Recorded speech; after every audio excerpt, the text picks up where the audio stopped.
Well, hello there, and welcome to Triple Change Podcast, the Jackie Robinson Show. I'm Jackie Robinson, and today we are going to be celebrating Caribbean Heritage Month. I know there are a lot of people of Caribbean heritage that are celebrating in various ways. I know we just had Juneteenth this past weekend, and the whole month of June has been designated Caribbean Heritage Month. And so we hope to have a special guest on a little bit later on in the show. Typically, we broadcast on Wednesdays, but today, because it is a special day, we are broadcasting on Thursday instead.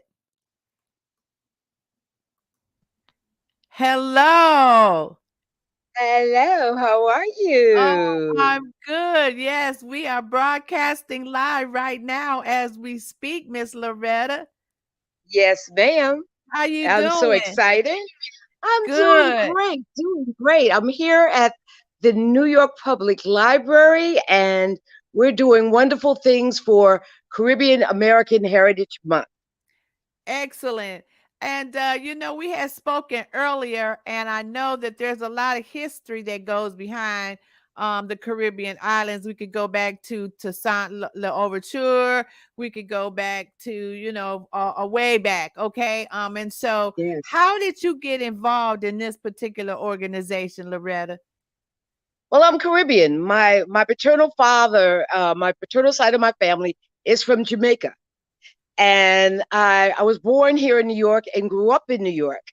So there is a section of Brooklyn that we call Little Caribbean, which back in the day we called it West Indian land, Okay. where when Caribbean people came and migrated, they migrated in that area of Crown Heights, area of Flatbush, that's in Brooklyn. And that history goes back to the turn of the 20th century That's when wow. Caribbean people were coming here from Harlem. They moved to Harlem and then they crossed the bridge and went over to Brooklyn. So we have a long history here in New York and in African American history. Has that kind of played into you being the global vice president for brand marketing for the magazine Caribbean? And pronounce it for me, Loretta. Is it Caribbean? Caribe Me, Caribbean. Yes. Caribe Me Okay. magazine. It's a Yes. conscious passion for digital magazine for Caribbean and diaspora women. So we don't only address women here in the Caribbean or in Caribbean Americans, but globally African diaspora women. Okay. And I know some of the programs. Can you talk about some of the programs that you know that you're doing under the WOCPSCN? Now, WOCPSCN, Women of Concerned Professionals and Strategic Conscious Networking, that's the nonprofit side that I do. And we address gender equity and gender equality. It's Okay. based on the United Nations Sustainable Development Goals 17. And our focus is on that. As a matter of fact, tomorrow morning at 10:30 a.m. Eastern Standard Time, we'll have our annual summit. We have 3,000 people registered, and we have 9 of the most prolific speakers in the continent will be speaking on subjects of gender equity, economic development, health, mental health. We'll be talking about everything tomorrow morning. Well, you know what, Loretta? I think when you scroll through the news, there's so much bad news that you hear and you see, but it's refreshing to know that there are people like you, who are mentoring, who are leading the way, who are helping in any way that you can, those who are willing to listen and willing to put in, some of the work because we gotta raise the babies. Yes, we got to raise the babies. And this is what I love about WOCPSCN. The majority of our participants or members are under 40. So that's really exciting. Yes, we're really excited about that they're willing to be mentored. And that's the key. They're And willing that's to listen to the elders and allow us to share our life experiences so they can get to the next level. Well, what about today's event? The Caribbean Collective. Yeah, so today's event is really exciting. Today's event is, I'm going on a stage. This is the stage of the library. And as you can see, Glenroy Marsh is a couture designer, fabulous designer. He's Yes, originally from Jamaica. And what he is doing now is he's here in Brooklyn. His home office is in Brooklyn. And he has such a style about him. It's that elegant style, which I love about him. In the magazine, we always support him in that capacity because we believe in the elegance and we have a grace and a persona that is naturally and innately ours. And yes, he yes. brings that forward in his fashions. So we're excited that they're going to have a fashion show. After the fashion show, we're going to have a discussion about Caribbean Americans and their professions. I'm going to be the moderator, but I'll also be talking again about the magazine, how the magazine and why the magazine was started. Okay. That sounds so exciting, Loretta. And I thank you for taking the time out to share this event that you have going on today. I know that you're going to be very busy, so I got one last closing question for you.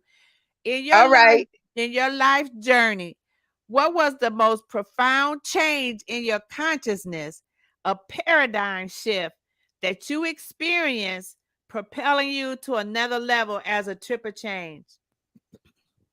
When I realized there's nothing I can't do through the power of God, that's what shifted my energy. When I realized, well, why am I trying to hold myself back when I'm told that I can do all things based on Him? And so, yes, I am 68 years old and I'm getting my second win. Okay. I got my second win. I'm getting ready to do some more stuff Okay. because there's Okay. nothing I can't do. All right. And you got me motivated too. So thank you so All much, right, girl. Loretta. You Um, know me. You know how we flow. I know how we flow. And look, let me just put your contact information up there real quick. Okay. Yeah, there it is. There Uh-huh. it is. There it is. Exactly. Because I know you'll have some other things coming up. Um, Absolutely. absolutely. And so I know today is going on right now in New York City at the name of the Yes, it is. library. This is the Stravos Nartros Foundation Library. Acronym is SNFL, and it's at the corner of 141st and Fifth Avenue. It's right across from the main library. So Yeah, it's a definitely, if beautiful anybody wants to library. come, it's gorgeous. Come on and hang out. Yep, because we were here when you That's was here in right. New York. We came and visited. Yep. That's So you right. know it's That, gorgeous. yes. So So thank you, we're excited. Loretta. We're excited. All Thank right, you. darling. Okay, take care. Be All right. blessed. Okay, you too, darling. All righty. Bye bye. Bye.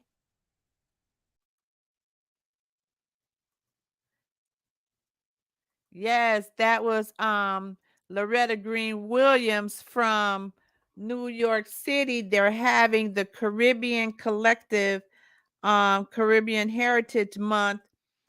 It's like a symposium where they're going to have a panel discussion about people from the islands, people from the Caribbean islands, and the industry that they're in and their experiences. And so that was a special treat to have her come in um, from New York City. So yeah, and we appreciate her expressing her trip of change in terms of understanding where her strength comes from and the fact that she can be fearless even at 68 and get out here and do those things that are important to her and those things that make her happy. So, yes, thank you so much, Loretta. And so, in addition to that, I wanted to share at least some historical information since it is Caribbean Heritage Month. And let me get over here. Let me see what I got for you all that I wanted to share. Let's see. Go over here. Okay. I don't know if you all are familiar with Cartagena, Colombia. It is a hot spot now in terms of tourist attraction. It's been that way, I would say, for the last at least 10 years. People have been going there, buying real estate and building out condominiums and things of that nature. And so, if you're a traveler like me, mm, if you're a traveler like me that wants to know the history of the place that I happen to be visiting, then if for Cartagena, you would know that it was a drop off point for Africans during the slave trade. And so here's a tidbit of information about Cartagena that over 1.1 million captive Africans entered the docks of Cartagena de las Indias, according to the former director of the Colombian National Archives, Jose Palacio Preziato. And that came from the Black Star website. In other words, in other words, a lot of African slaves started out right there in Cartagena, Colombia. And again, it's a beautiful place and has become a tourist hotbed. And in the old city of Cartagena, was founded by the Spanish Pedro de Jaragua, however you say that, in 1533. Now, the main importance of the city under the Spanish domination was based on its wealth, and that was these people had emeralds, pearls, gold, and silver. Now, can you imagine if they even thought for 1 minute to cultivate those minerals for themselves and then establish an economic base where they sold those minerals to other countries where it would be to this day, but that's not usually how it happens. And so what happened is, in addition to it being a strategic location near the Caribbean Sea in South America, it became a progressive colonial village. In other words, they went over there and just took over the people. Indigenous first settlers in this territory were replaced by African slaves since the Spanish conquest. So, in other words, they've got all these minerals that they can take out of the ground and they can save on expenses because they got free labor. I mean, or whatever minimal amount of expenses they paid to maintain the slaves. It's crazy. The African manpower was the most important business, represented by the hard work to build walls and fortification rather. There was a big miscegenation as mulattoes, mestizo, and zambos. After all, African courage could reach its own freedom by royal decree in 1713. And so Cartagena, uh, a large intake of African slaves, 1.1 million. My goodness, that's a lot. All right. And so one of the historical places that's worth visiting in Cartagena is the Gold Museum of Xenu, because gold was one of the materials that was being cultivated out of Cartagena. So go on down there to the museum at donde.co, donde.co, donde Cartagena, and visit the gold mine for you travelers that really have Cartagena on your list. It's on my list. So I will be visiting the gold mines. Yes, yes, yes, yes. Okay. Also, I'm going to bring up this next historical fact, and that is Toussaint Louverture. Now, if you all don't know about Toussaint Louverture, Toussaint was born. He was born, um, let's see. Toussaint Louverture's life was one of hardship, triumph, and contradiction. Okay, the man had a complicated life. He was born a slave on Saint Domingue, yet earned his freedom and established himself as a small scale planter. He even purchased slaves of his own. But one of the things about him and his slaves was quite different than the European and the slaves.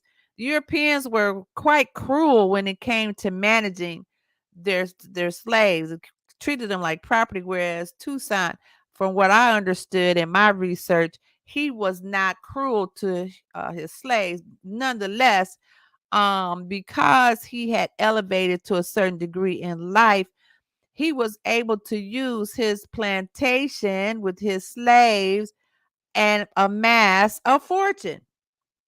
Okay, that's how you do it. Um, he transformed himself from lowly freeman into revolutionary hero as the mastermind of the bloody slavery revolt of 1791. By 1801, Louverture was governor of the colony where he had once been a slave. But his lifelong quest to be accepted as a member of the colonial elite ended in despair. He spent the last year of his life in a French prison cell. His example, nonetheless, inspired anti colonial and black nationalist movements well into the 20th century. This brother beat the French, beat them at their own game of war. And he even went down, took some troops down to Santo Domingo, took to Santo Domingo and beat those people too. The British, the Spanish, the French, beat them all. Because he had a calculating mind. And once he won, he negotiated with them, with the losers, to listen, let's have a peaceful life. Everybody can live in harmony. The landowners can come back and reclaim their land, and you just pay the people for the work that they do. Let's just be fair. And then people said no. And they tricked him. They tricked him into thinking he was coming to a meeting for negotiation. Honey, they sent the soldiers in there, arrested him, and put him in prison where the man died. That's how they did that. Okay. He was imprisoned in the Fort de Joux in the Jura Mountains, the coldest region in France. He died there on April the 7th, 1803, from illness and lack of medical care. All the man wanted to do was say, treat us fairly. You treat us fair. We work. We do what we're supposed to do. You pay us and we'll give you what you want. You give us what we want. But just treat everybody fairly. And they said, hell no. The French failed to restore slavery in Saint Dominique. See, they thought they could get rid of Toussaint and restore slavery in Saint Dominique, right?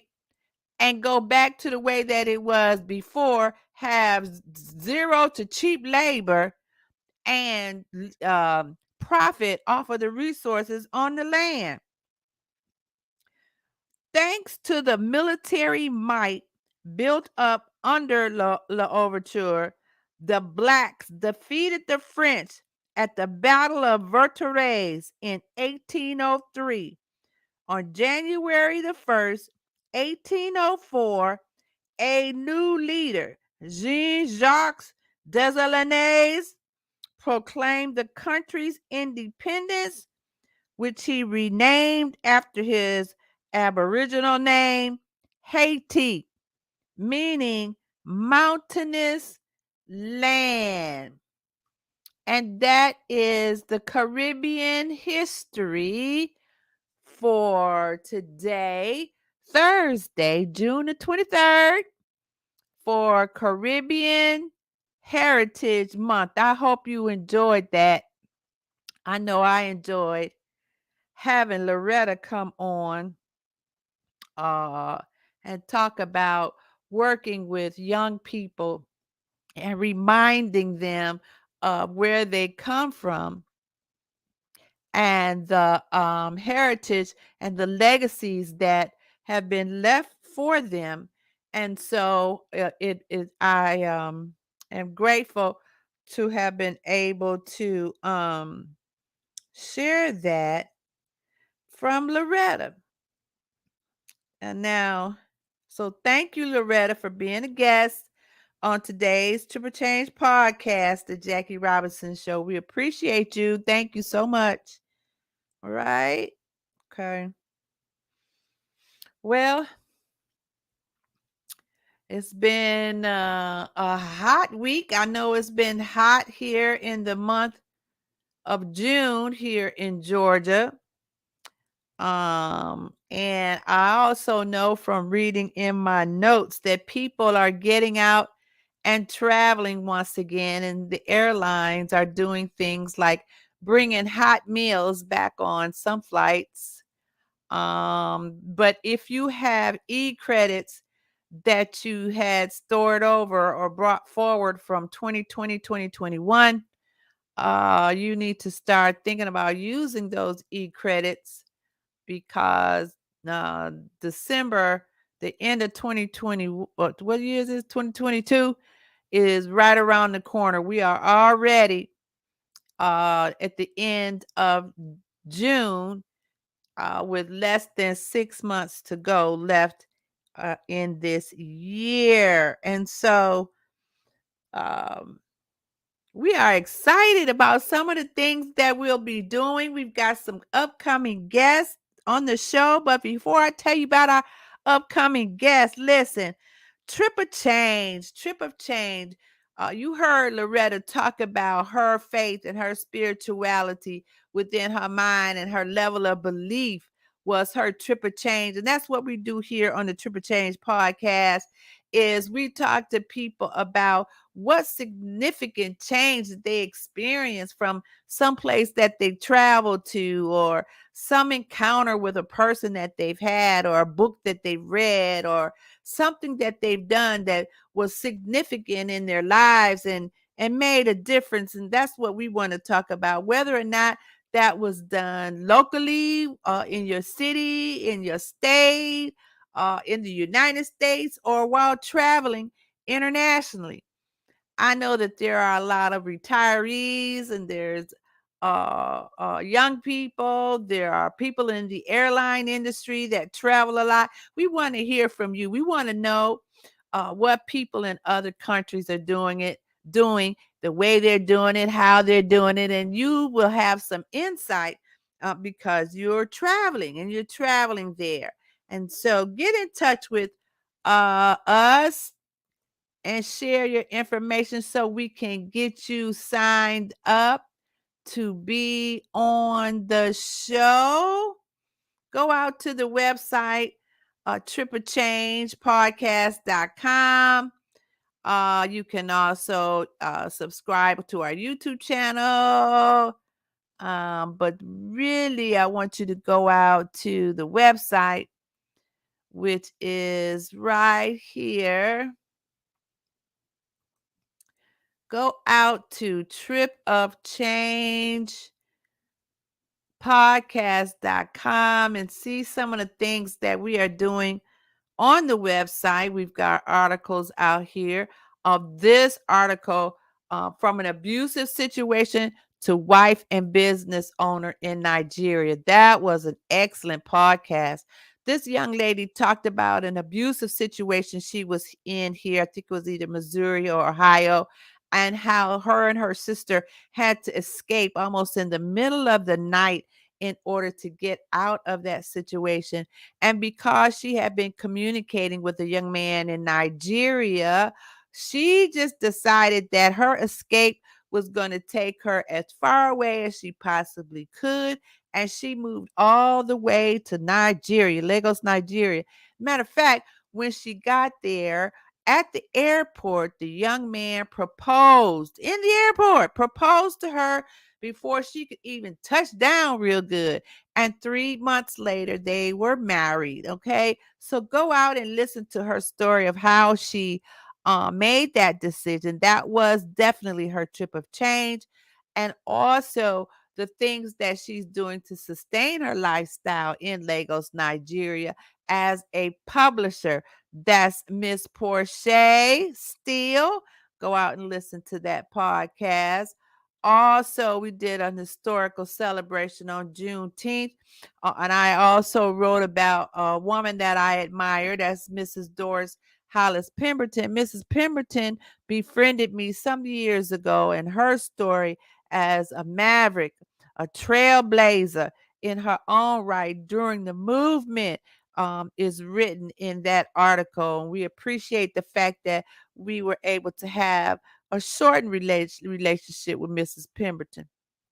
And also out there, you'll see where we've got our upcoming podcast episodes on the website. And so coming up next, we have Vikram Diol rather on June the 6th. And we've got Shalimar Parish on July the 6th. And let's see, let me go over here to the calendar. Who else we got coming up?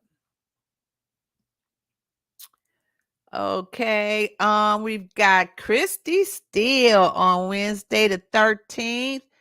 And then on August the 10th, I've got Cameron Cowan. And these people are going to be talking about their experience, whether they're in the travel industry, whether they're a coach, whether they have a personalized story as an author.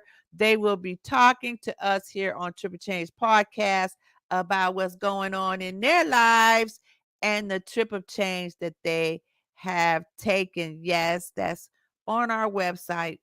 You can go and check us out there. Okay. I wanted to do something else.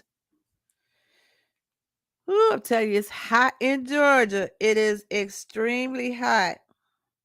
Okay. Talk about our upcoming episode. Okay, we want to thank you for listening. For those of you who are here in the chat, either on Facebook, on our website, or on YouTube, thank you so much for listening. And also, I want to give a special shout out to Miss Dana Bach, our co-host and podcast producer. She's not feeling well, and we hope that she gets well really, really soon, Dana. Sending you much love and prayers. All right. We talked about the history of the Caribbean. I wanted to touch on Cartagena, which is a hot spot. And I did not mention about Haiti. If you go out to YouTube University, you will see episodes that talk about people traveling to Haiti. It's not all doom and gloom. As a matter of fact, I believe the cruise ships still dock in Haiti. So there are some other things going on in Haiti. And so if you have not gotten a travel agent, you can get in touch with Kim Avahart at Avahart Travel, and she can work with you to establish some travel arrangements.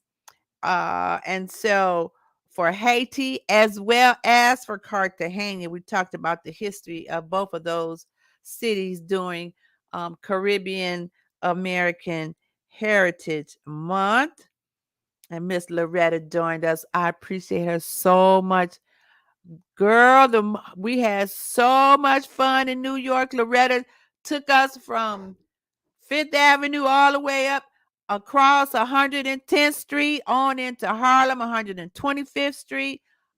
She took us all over into to the nice places, the historical places. So Miss Loretta, we thank you for lending your support, and hopefully we were able to provide something that you'll be able to use for yourself or for your organization and for your website as well. Girl, anything you need me to help you do, you just let me know. We're here for you.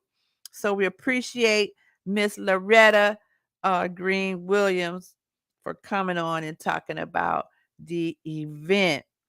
All right. Again, visit our website to get amazing stories, get our podcast schedule, and find out what's going on in other countries, because it's time to travel. It's time to get out from the sadness, the threat of another virus. People are traveling. And so just do those things that are necessary to be able to travel by taking precautions with your mask, with your hand sanitizer, and just being very careful. Now is not the time to be totally relaxed with things that are going on, because people are still catching COVID. Okay.